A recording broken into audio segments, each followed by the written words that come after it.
Here in the Astrium plant in Germany, 3 identical satellites are being put through their paces. They'll be launched next year in a bid to provide the most detailed ever survey of the state of the Earth's magnetic field. The satellites are being launched as part of the European Space Agency's SWARM mission. The 3 craft will be put into different polar orbits of between 400 and 550 kilometers altitude. High-precision measurements of the strength and direction of the magnetic field will be given by each, and in combination they should provide enough information to create various models of what's happening. But why is it important to study the Earth's magnetic field? What if our compasses pointed south one day? It seems far-fetched, but that is exactly what happened on Earth some 780,000 years ago, a total reversal of the magnetic poles. On average, these reversals occur every 500,000 years or so. No one knows if this is happening now, but one component of the Earth's magnetic field has decayed by 10% over the past 150 years, and the process appears to be speeding up. There's an observation that by 15 meters per day, the North Pole is moving towards Siberia. This makes 50 kilometers per year. And I think this is quite a significant number, and it underlines that there's really something happening with this Earth's magnetic field, which needs to be observed. Most of the field is probably produced by a self-sustaining dynamo in the Earth's fluid outer core. This natural generator is losing power, and the magnetic field in South America and the South Atlantic has decreased by 12% in 30 years.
The tilt of the Earth was 23.4 degrees, and when it is summer in Europe and North America, the distance to the Sun was over 94.2 million miles, tilted towards the Sun.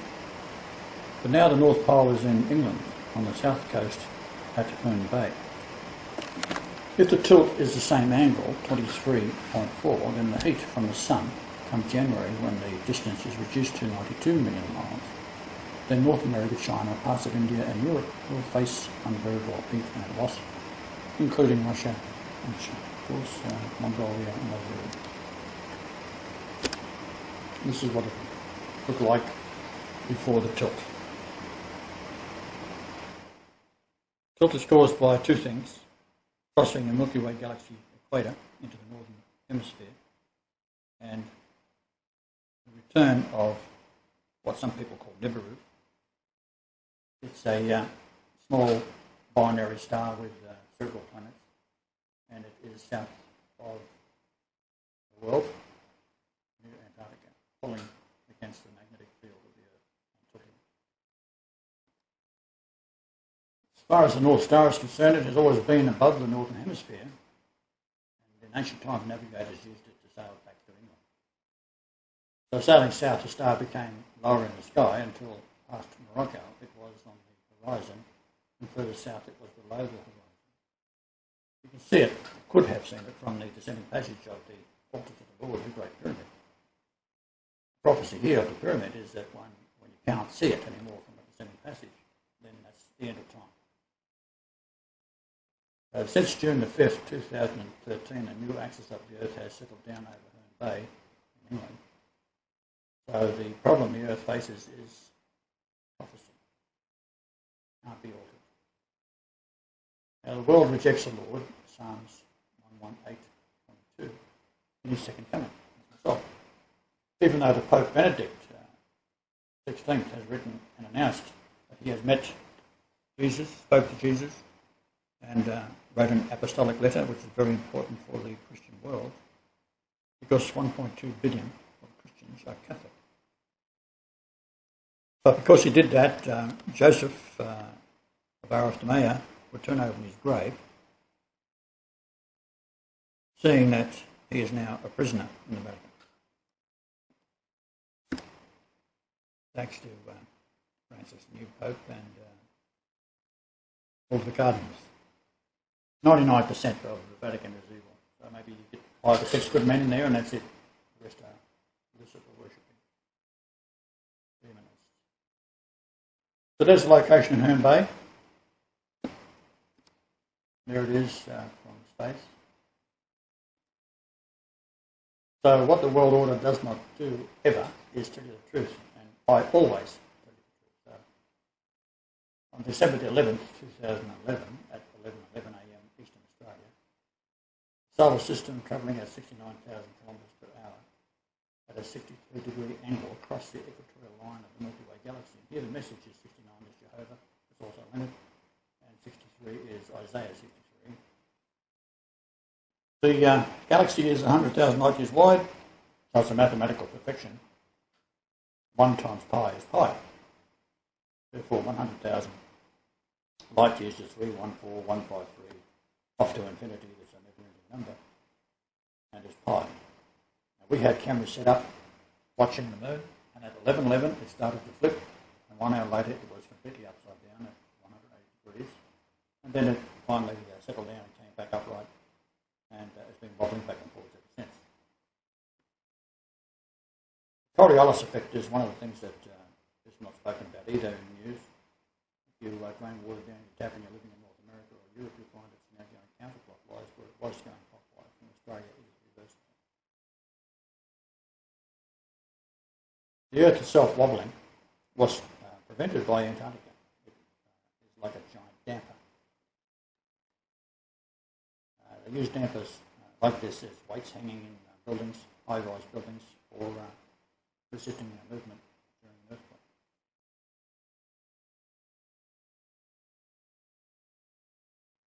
Now, Antarctica is a ring of mountains enclosing a vast area. The total area is 5.5 million square miles. It's as large as the continental United States and Australia combined. It is ice and floats in the ocean, pressing down the ocean floor. It's like a giant ship, as all nations are. They sit on the magma. The magma is where it gets cooler towards the base of these nations. It becomes a shell and solidified rock. As said, the distance to the sun determines the weather. It's important to understand that the angle of the axis of the Earth is what keeps the temperatures at a life-giving level. Since we now tipped over, New Zealand's got a lot of trouble. North America isn't a lot of trouble. Water draining has reversed, as said. Satellite images of the clouds forming will demonstrate the new Earth equator. I haven't done that yet because we are constantly being knocked off the internet. Very, very likely that we won't be able to get on the internet again until we work out another way of doing it. They've stopped our mail, they've stopped our cell phones, and of course, internet in the matter where we go, they soon track us down and turn it off. So the world order has been building underground tunnels for 60 years since the end of World War II, and they know because even the Vatican has a telescope called Lucifer in the United States. Now, the threat of nuclear war is a diversion. All magicians draw attention away from what the left hand is doing, as it does further actions of the right. So, keep the masses confused like sheep. Top drawing is what the normal orbit of the Earth is around the Sun. You see how when it gets close to 92 million miles in January, 4 to 6 years in maximum, Europe was tilted away. Now it's tilted towards the Sun at 92 million miles. So come January, Europe is in another place. With a new North Pole in South England, the access through to the South Pole is near New Zealand and will be extremely cold. Personally, New Zealand will not be missed. That is the most vile nation with every form of satanic practices imaginable. In the Talmud, the ancient Babylonian mystery, which has caused the Judaism practicing Jews to be kicked out of 80 countries for drinking children's blood. The blood contains the soul, and as they don't have a soul, they are drinking the blood of children as the purest Christians have in the soul and believe that they can be sustained by the sacrificing of children. Pathetic and sad as it is, they do have a soul, and it is going to the bottom. When they talk about doing evil in the Talmud, they say go to another city. Well, in this case, they go to another nation. Fiji and New Zealand are washed with every abomination. So if this was brought to the surface, where does it been carried out? A bit like there's numerous service stations in the cities. It's all over the place. Every synagogue is a place of sacrifice. They'll be all totally destroyed. New Zealand is 888 miles between north and south latitude. Therefore, it's a very, very chosen place for the sacrificing of children that have been a complete abomination, because they're saying that we can do this right in the area of the earth which is more Christian churches than anywhere else in the world per capita. And what's Jesus doing about it? Nothing. Well, we'll see about that. Our biggest enemy is humankind. None will help him, apart from a handful of saints. Now, New Zealand is almost in the Antarctic situation with short daylight hours, very cold in the northern hemisphere. So they will be completely wiped out unless there's a change in the Earth's attitude towards itself. That's what it looks like. The new equator running around the centre through South America. And on that point there where it's going through, there's where the Christ statue is in Rio.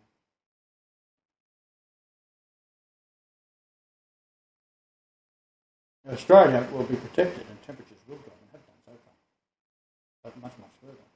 Tasmania, Melbourne, Adelaide, very, very cold. Sydney is further north than Perth, will be livable, but very cold and dirty. The further north you go, the warmer it will be compared to the south, the new south. Australia has been reporting temperatures have dropped dramatically for winter, which is in June, July, indicating the tilt is towards the sun. Bad news for the northern hemisphere when closest in January.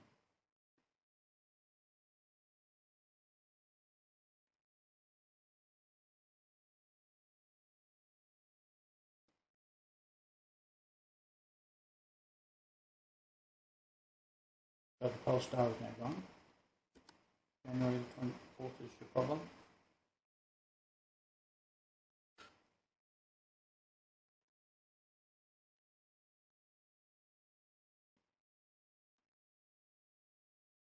My calculations see the axis passes through Stonehenge, it's slowly creeping towards it, which is 200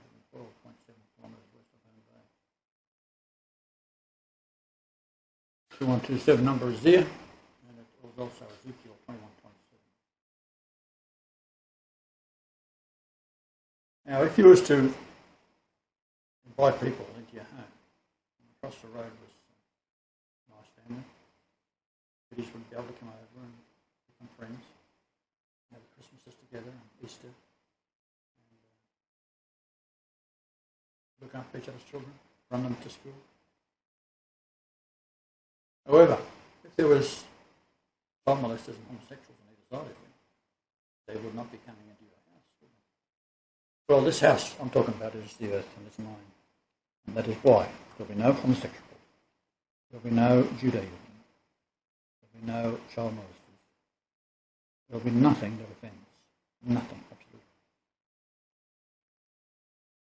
Sodom and Gomorrah was destroyed because of the same abominations. In fact, former bastion of Christianity, Germany, has passed laws that parents, so that little children, that parents should masturbate their children. The National Party in 2009 passed laws saying that this is what's got to be done. And the children, it's hard to believe that this is true. Children are handed booklets to take home from kindergarten, showing the parents that they must masturbate their children. The idea is to develop a child's sexuality. Now, it's also, they're passing laws for child pornography is going to be made legal. Now, to counter all this, I drove through it and looked at it with my wife. And it stuns me, it stuns us both. What these former bastions of Christian nation are now forced to endure because of the Holocaust of life. All laws. Amazing. So with the return of a binary system, a smaller sun and planets, it has approached the solar system from the south and has been photographed by our team, shifting the position of Antarctica, which I pointed out in several videos, by rotating it up to 90 degrees, acting like a damper, stopping the Earth from a complete flip upside down. So this is a normal view. It looks like a baby's head, but it is basically circular, and it's like a big round ship that can easily rotate. And that's what it did.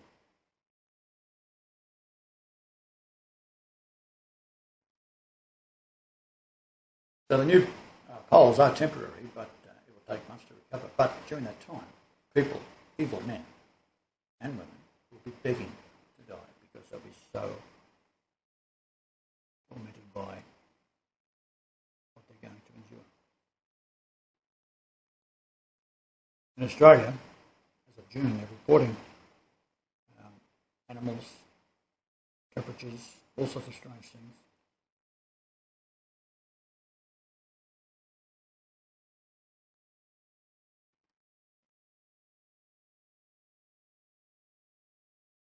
So the white line here is the north-south axis now, and the left-right is the equator, new equator.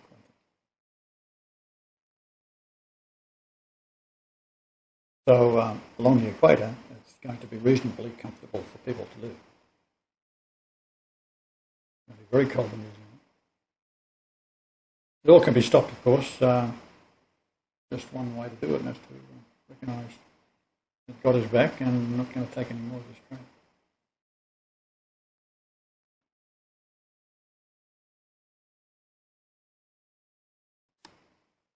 Now, while I was travelling through Europe, we found that there were two light sources. One light source, you can't see it.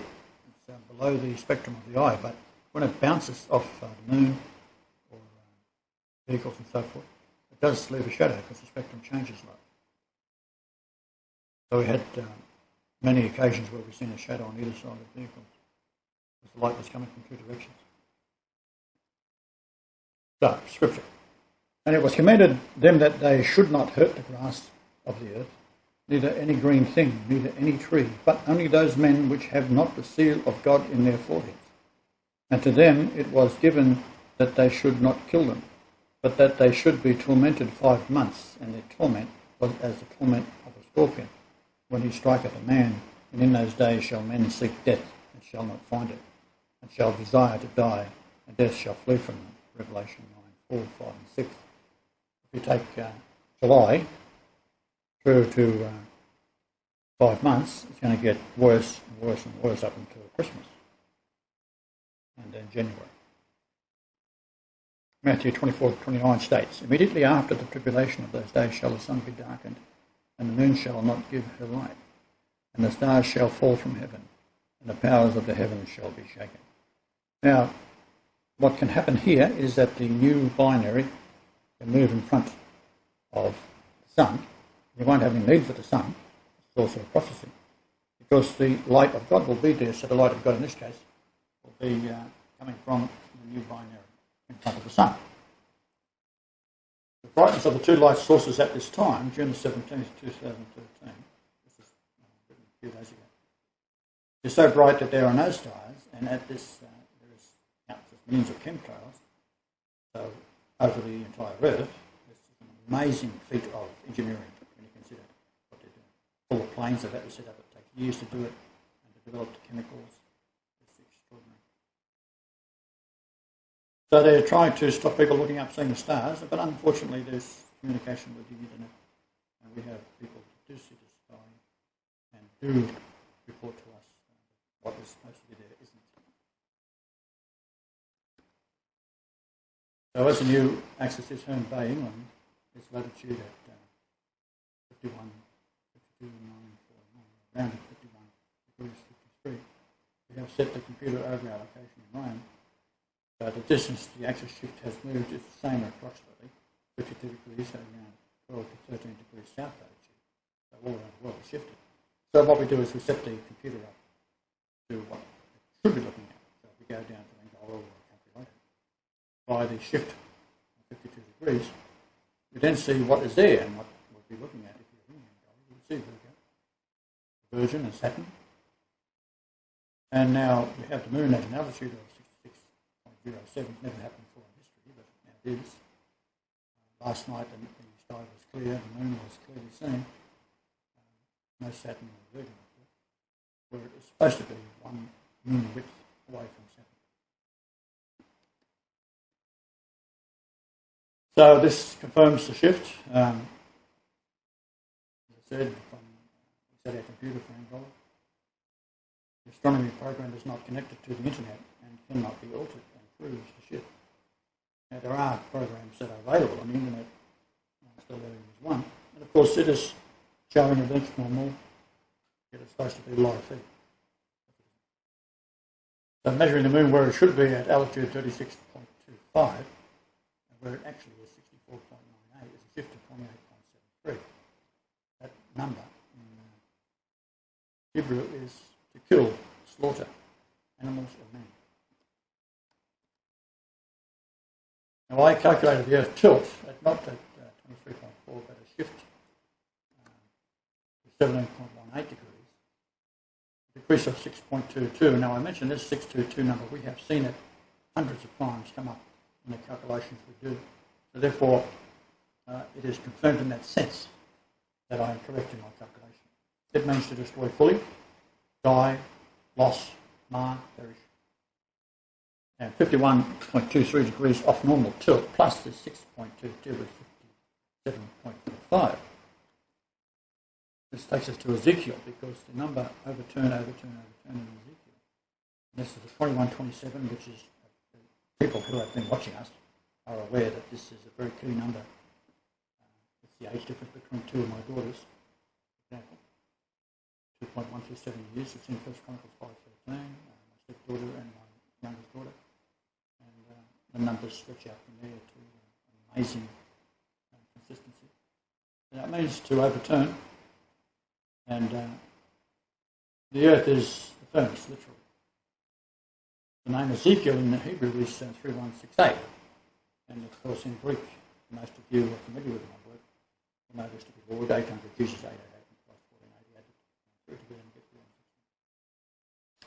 And the Pope will be 31680 days old on my birthday, on January 11th, 2014.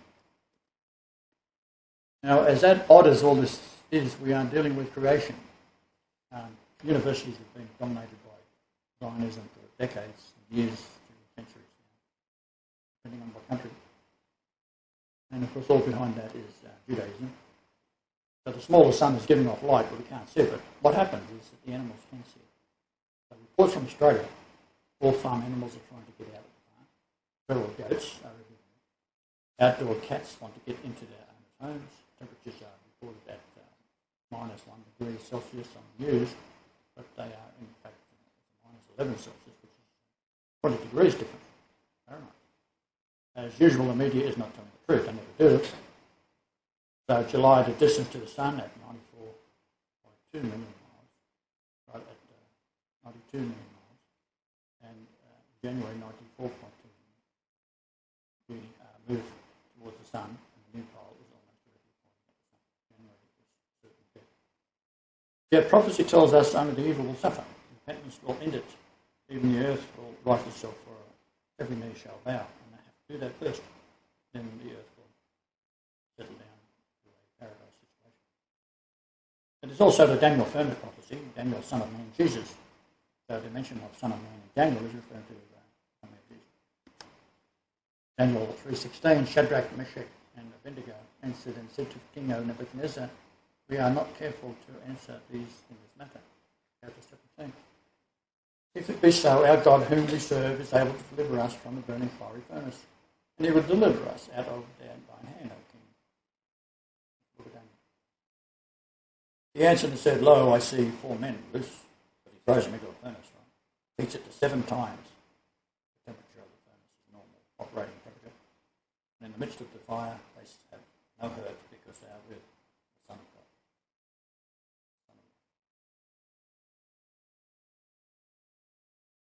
And who is the Son of God? Jesus. And who is Jesus? Yahweh. And who is Yahweh? Me, I am. Who is Brian Marshall?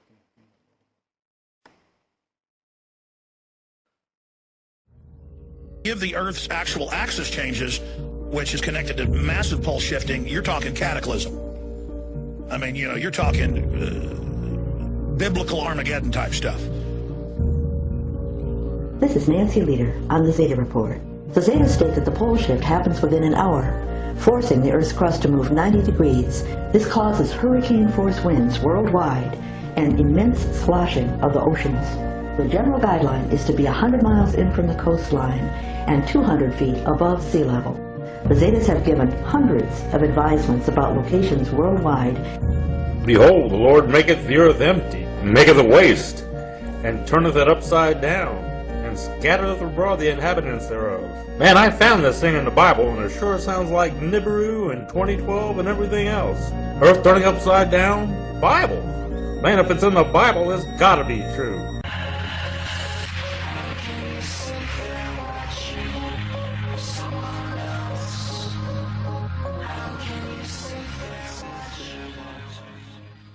Are you ready for the dancing of the poles in 2012?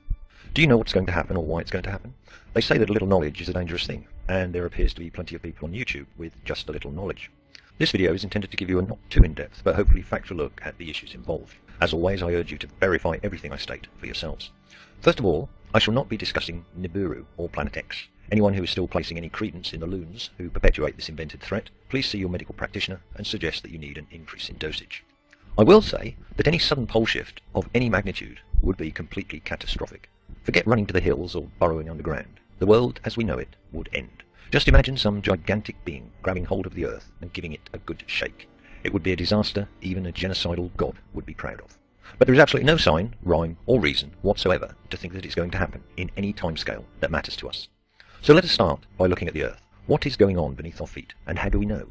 Well, luckily, as well as science fiction writers, conspiracy theorists, ufologists, religious nuts, astral planers, and mystics, we have scientists.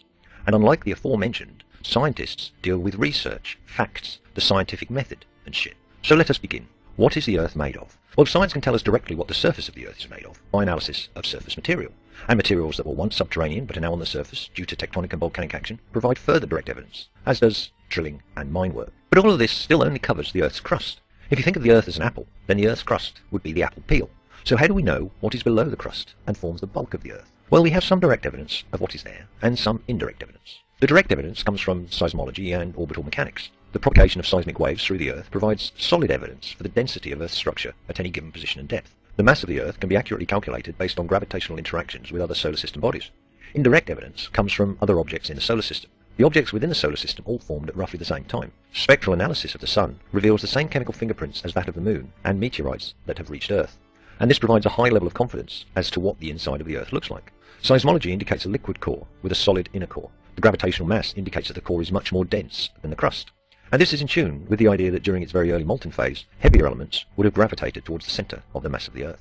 So the current model is that the inner core is a solid structure, primarily of iron nickel, with a radius of 1,200 kilometres. The outer core is then a 2,300 kilometre thick layer of molten iron and nickel, with a viscosity about 10 times that of liquid metal as we experience it on the surface of the planet.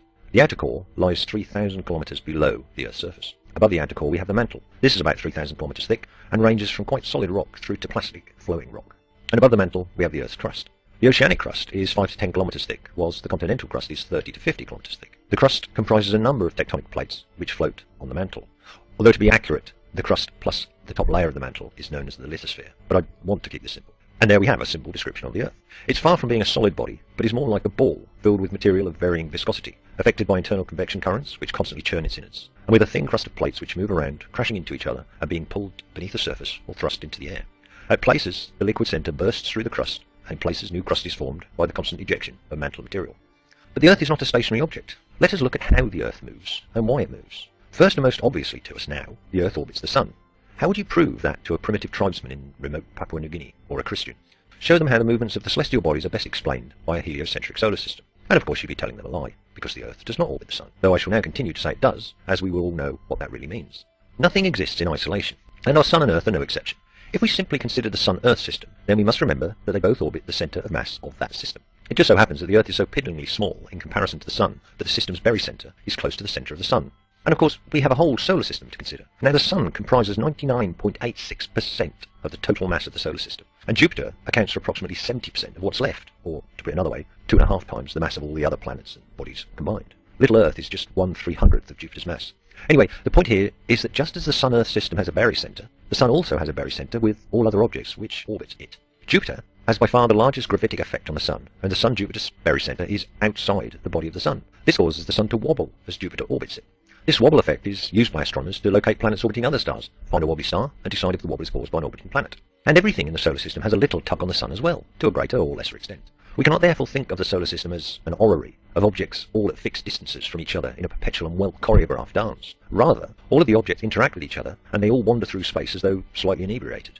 Because of this, the gravitational forces exerted on the Earth by all the bodies in the solar system are constantly changing, and this results in many cyclic variations in the Earth's orbital eccentricity. And cyclic they are. It's inane to say that any of the cycles have a start or end point. They are continuous, i.e. cyclic. And we are yet to mention the Moon.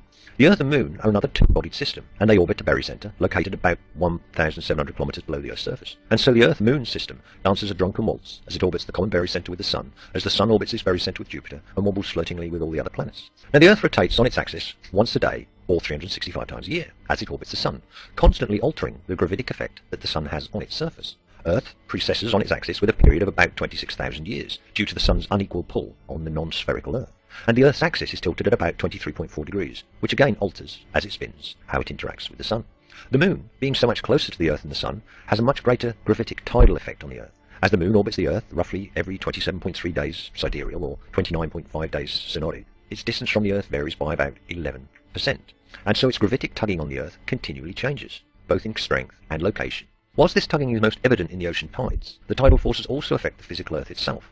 The Moon's orbit is about 5 degrees off the ecliptic, and so the way its gravity adds and subtracts from the Sun is continually changing. And of course anything which alters the distribution of mass within the Earth itself also affects the spin and orbit of the planet.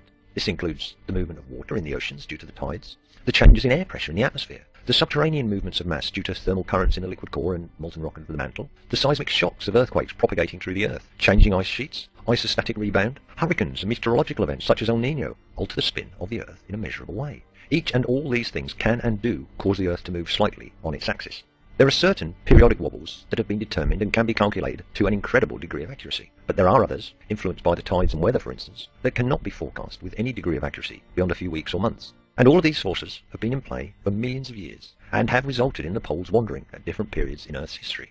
Over the past 200 million years, the poles have wandered approximately 30 degrees, with a characteristic rate of 1 degree or less every million years. There are some hypotheses of more rapid movements at different times in Earth's history, but there is a clear consensus that not much has happened since the dinosaurs were strutting their stuff. Of course, anything is possible, and it is a fact that a sudden pole shift would be a catastrophic event. But so would a donkey falling on your head on the way to the bus stop.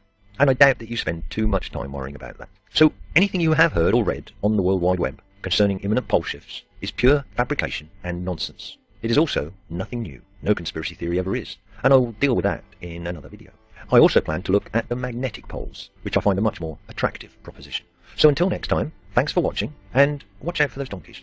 Behind your prayers, what do you think? What do you want?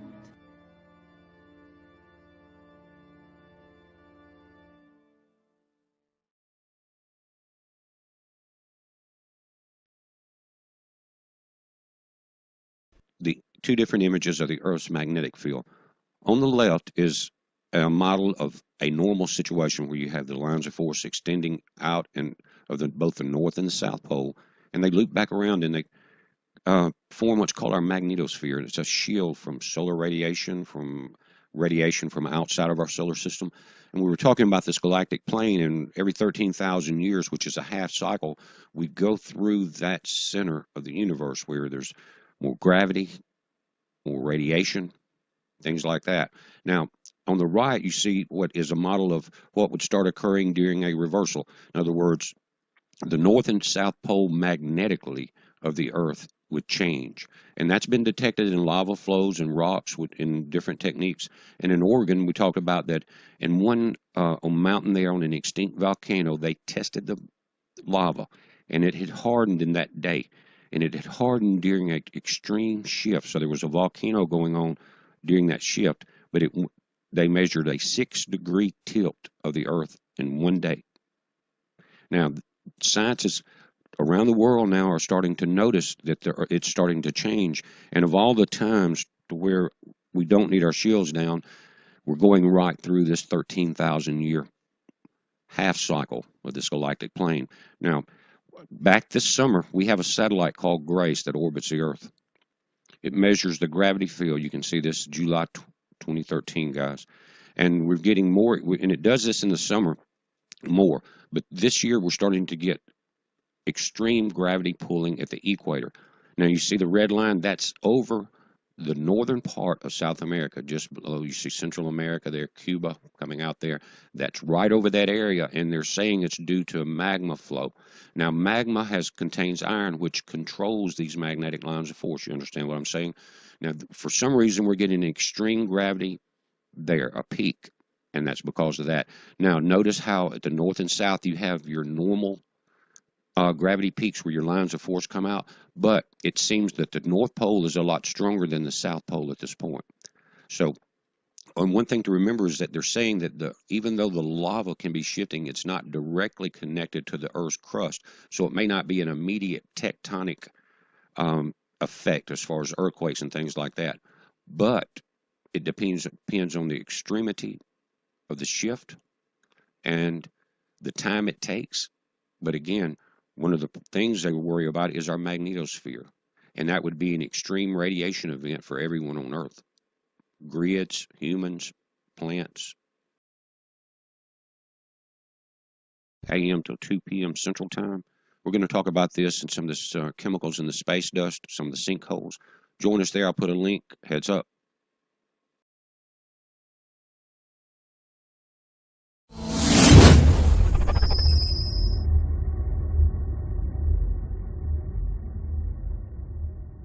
Here in the Astrium plant in Germany, 3 identical satellites are being put through their paces. They'll be launched next year in a bid to provide the most detailed ever survey of the state of the Earth's magnetic field. The satellites are being launched as part of the European Space Agency's SWARM mission. The three craft will be put into different polar orbits of between 400 and 550 kilometers altitude. High precision measurements of the strength and direction of the magnetic field will be given by each, and in combination they should provide enough information to create various models of what's happening. But why is it important to study the Earth's magnetic field? What if our compasses pointed south one day?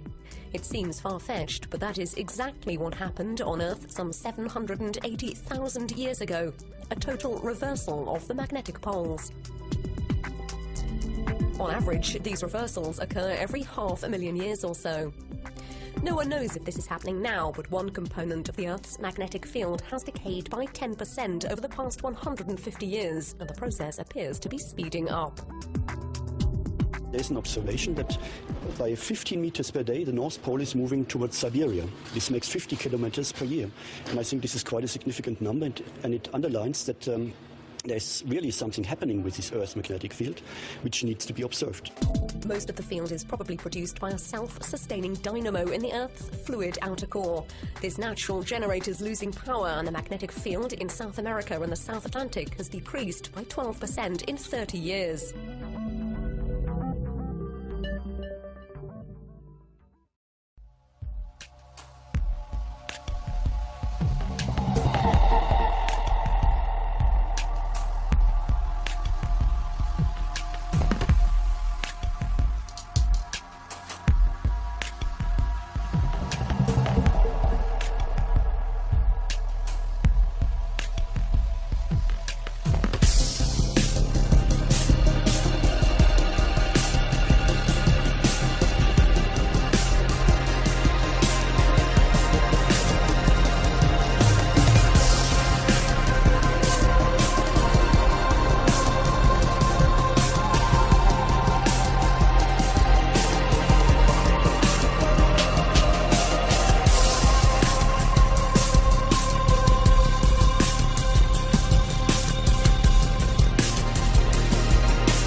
The tilt of the Earth was 23.4 degrees, and when it is summer in Europe and North America, the distance to the Sun was over 94.2 million miles, tilted towards the Sun. But now the North Pole is in England, on the south coast at Herne Bay. If the tilt is the same angle, 23.4, then the heat from the Sun come January, when the distance is reduced to 92 million miles, then North America, China, parts of India and Europe will face unbearable heat and loss, including Russia and, of course, Mongolia and those areas. This is what it looked like before the tilt. Tilt is caused by two things: crossing the Milky Way galaxy equator into the northern hemisphere, and the return of what some people call NIBIRU. It's a small binary star with several planets, and it is south of the world, near Antarctica, pulling against the magnetic field of the Earth and tilting. As far as the North Star is concerned, it has always been above the northern hemisphere, and in ancient times navigators used it to sail back to England. So sailing south, the star became lower in the sky until past Morocco it was on the horizon, and further south it was below the horizon. You can see it, could have seen it from the descending passage of the altar to the Lord, the Great Pyramid. The prophecy here of the pyramid is that when you can't see it anymore from the descending passage, then that's the end of time.